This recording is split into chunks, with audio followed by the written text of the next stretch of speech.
Hello students, I am Amit Kumar Yadav from Electrical Department, SIIT College Bhopal.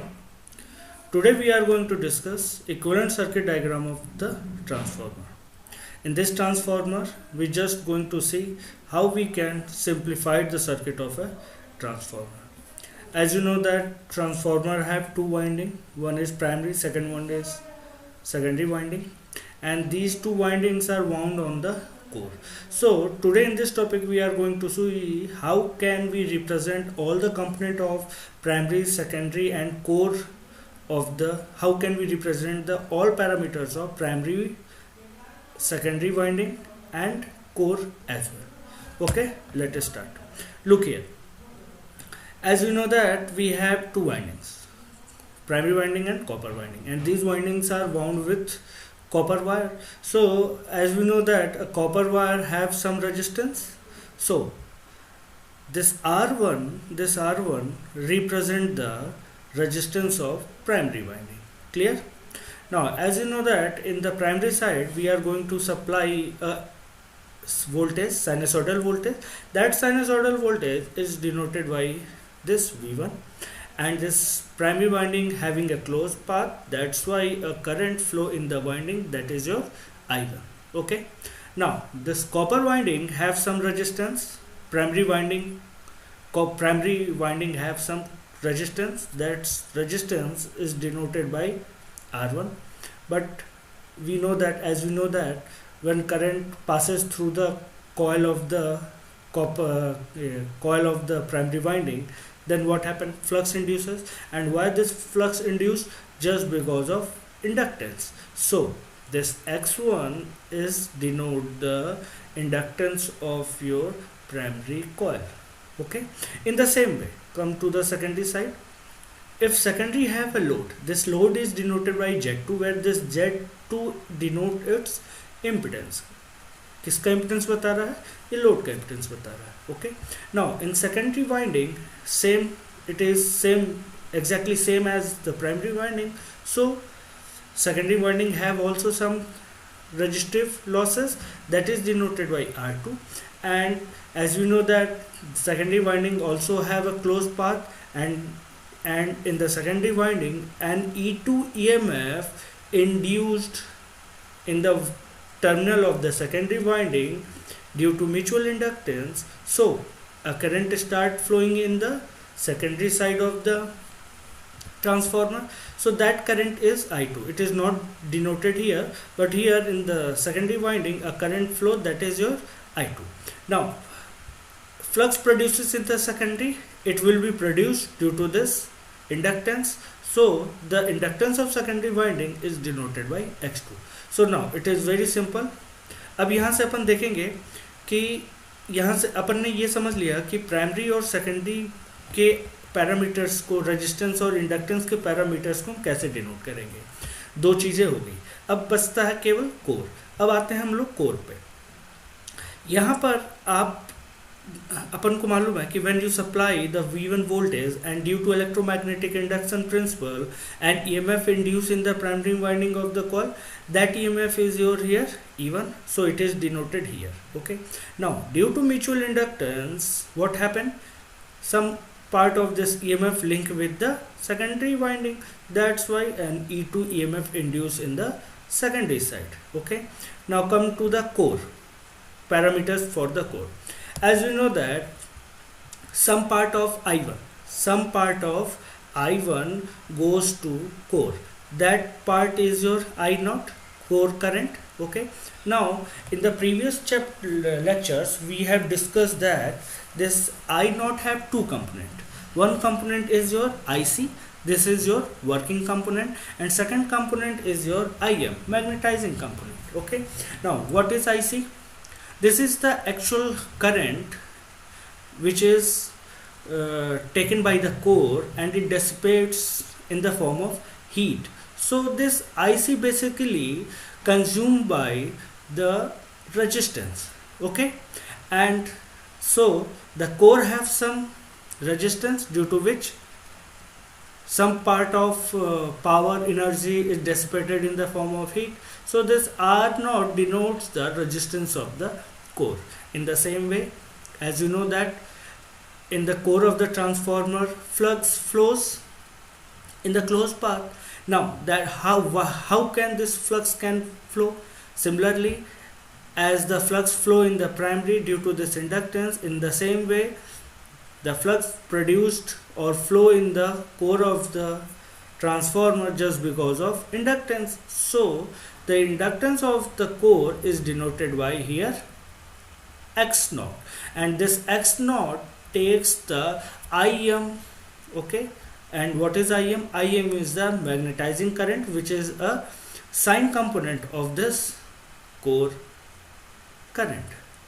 Okay student, so this is a basic form of equivalent circuit diagram. Now look here, I have used here this I2 dash. In the previous chapter I have told you that secondary means load takes I2 current, but this I2 current is delivered by the primary. Okay, and how much current I1 have to deliver for secondary, that amount is denoted by I2 dash. यहाँ I2 dash ये बता रहा है कि actual में secondary को जो current चाहिए वो सेकेंडरी वाइंडिंग प्राइमरी से मांगता है, बट प्राइमरी से सेकेंडरी ने जो करंट मांगा वो है I2.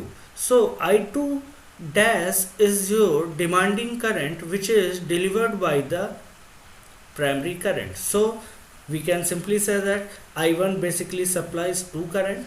One is I2 dash and second one is I0. Okay, but in the equivalent circuit, winding are not shown, and it is further simplified by transforming all values to the primary or secondary. This makes the transformation calculation much easy. अब जैसा कि अपन ने यहाँ देखा, यहाँ पे parameters दो part में डिवाइड है. First one is in primary side, second one is in secondary side. But जब न्यूमेरिकल कैलकुलेशन हमें करना होता है तो हम या तो सेकेंडरी साइड को ट्रांसफ़र कर देंगे प्राइमरी साइड, या प्राइमरी साइड के कंपोनेंट्स को हम ट्रांसफ़र कर देंगे सेकेंडरी साइड, ताकि यहाँ पर ये जो कोर है हम उसको रिप्लेस कर सके. Okay, so for transforming these parameters we have to use some calculation, and वो कैलकुलेशन क्या है, लुक हियर.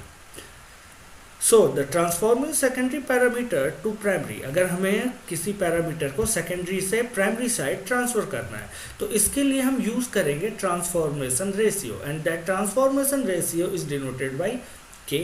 ओके, सो अगर हमें सेकेंडरी के रेजिस्टेंस को प्राइमरी साइड डिनोट करना है, मतलब ट्रांसफ़र करना है, तो सेकेंडरी का रेजिस्टेंस जब प्राइमरी साइड रिफ़र हो जाएगा तो हम उसको डिनोट करेंगे R2 डैश से, और उसका फॉर्मूला हो जाएगा R2 अपॉन के स्क्वायर.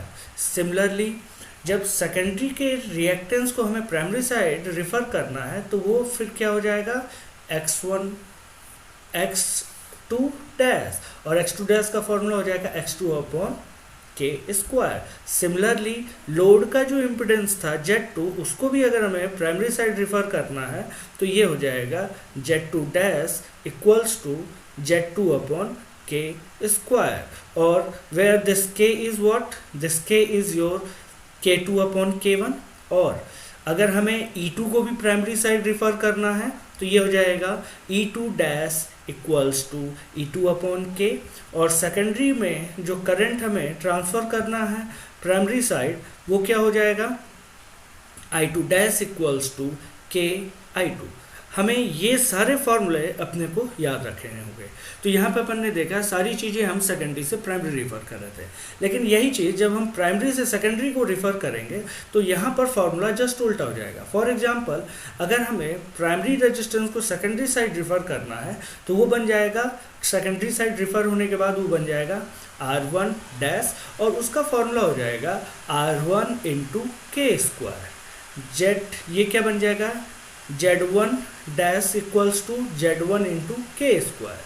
ये क्या बन जाएगा, x1 dash equals to x1 into K square. Okay, और इसी तरीके से यहाँ भी चेंज आ जाएगा. यहाँ पर ध्यान रखिएगा ये I1 डैश बन जाएगा k अपॉन सो यहाँ पर अपन देख सकते हैं हम लोगों ने ट्रांसफॉर्मेशन, ये जो अभी हम लोगों ने ट्रांसफॉर्मेशन डिस्कस किया था, अगर वो फॉर्मूला हम यूज़ करें, यहाँ पे हम लोगों ने ये जो फॉर्मूला यूज़ किया था सेकेंडरी को प्राइमरी रिफर करने के लिए, अगर हम ये फॉर्मूला यूज़ करें तो जो हमारा इक्विवेलेंट सर्किट डायग्राम था, आप देख सकते हैं यहाँ पे हम उस को और सिंप्लीफाई कर सकते हैं। क्या किया अपन ने यहाँ हमारे पास ये जो कोर हम रिप्रेजेंट कर रहे थे, यहाँ पे हमने उसको एलिमिनेट कर दिया। प्राइमरी साइड में कोई चेंज नहीं आएगा, क्यों? क्योंकि हमने सारे एलिमेंट्स को सेकेंडरी से प्राइमरी को रिफ़र किया, इसलिए यहाँ V1 है, I1 same, R1 same, X1 same, core के कंपोनेंट सेम, बट चेंजेस कहाँ आ रहे हैं? I2 डैश भी यहाँ सेम था पिछले डायग्राम की तरह, बट यहाँ चेंज क्या आ रहा है जरा आप ये देखिए, यहाँ पर E1 है, पहले भी E1 था, बट पिछले डायग्राम में यहाँ पर E2 था, तो E2 को आप जब प्राइमरी साइड रिफ़र करेंगे तो वो बन जाएगा क्या? E2 डैश, और E2 डैश का एक्चुअल में फॉर्मूला क्या है? E2 डैश का फॉर्मूला है E2 upon K, where this K is your E2 upon E1 और I1 अपॉन I2 और N2 अपॉन N1। तो अपने को ट्रांसफॉर्मेशन रेशियो का फॉर्मूला ध्यान रहना चाहिए, मालूम होना चाहिए। अब यहाँ पर R2 था पिछले डायग्राम में सेकेंडरी साइड, तो हमने उसको प्राइमरी साइड रिफ़र कर दिया। जब प्राइमरी साइड रिफ़र करेंगे तो ये बन जाएगा R2 डैश। सिमिलरली X2 बन गया X2 डैश, क्योंकि इसको हमने प्राइमरी साइड रिफ़र कर दिया। और यहाँ पर ये जो इम्पिडेंस था Z2 को जब हमने प्राइमरी साइड रिफ़र किया तो ये क्या बन गया? Z2 डैश बन गया, और वेयर द Z2 डैश, और यहाँ पर ZL लिखा हुआ है तो अपन इसको ZL मान लगते हैं, this L for load. Okay, तो यहाँ पर ZL क्या बन गया? ZL डैश बन गया, मतलब लोड का जो इम्पिडेंस था जब उसको हमने प्राइमरी साइड रिफ़र कर दिया तो वो ZL डैश बन गया। और ZL डैश का फॉर्मूला क्या होगा? ZL upon K square. Similarly secondary side जो वोल्टेज था V2, जब उसको प्राइमरी पे रिफ़र किया तो वो क्या बन गया? V2 dash. और यहाँ पर I2 जो फ्लो हो रहा था जब आपने उसको सेकेंडरी रिफ़र किया तो ये बन गया I2 डैश। बस ध्यान रखिएगा लास्ट डायग्राम में भी आपने I2 यहाँ रिप्रेजेंट करके रखा था, इसलिए अलग से दोबारा I2 डैश रिप्रेजेंट करने की ज़रूरत नहीं है, क्योंकि वो I2 डैश और ये I2 डैश सेम होगा। बट यहाँ पर ध्यान रखिएगा formula for I2 dash will be KI2। Okay, so यहाँ से ये हमारा एक सिंप्लीफाइड हमें सर्किट डायग्राम मिल गया, ठीक है। और यहाँ से फर्दर हमने इसको और सिंप्लीफाई कर दिया जो कि सेम ही है। अब यहाँ पर क्या है, ये सर्किट डायग्राम आपको बता रहा है कि कैसे हम प्राइमरी के एलिमेंट्स को सेकेंडरी पे रिफ़र कर सकते हैं। अगर हम प्राइमरी के वैल्यू को सेकेंडरी साइड रिफ़र करेंगे तो उनके लिए फॉर्मूलाज ये होंगे। और यहाँ पे देखिए हमने क्या किया, सेकेंडरी के सारे एलिमेंट ऐसे ही बने हुए हैं, बट प्राइमरी के एलिमेंट को जब आपने सेकेंडरी साइड रिफ़र किया तो प्राइमरी के सारे element R1 dash, X1 dash, R0 dash, X0 dash, X0 dash बन गया। और यहाँ पर E1 क्या बन गया? E1 डैश बन गया। तो होप स्टूडेंट आप लोगों को ये इक्विवेलेंट सर्किट डायग्राम समझ में आया होगा। फिर भी अगर कोई डाउट है तो आप मुझसे कंसल्ट कर सकते हैं। Thank you.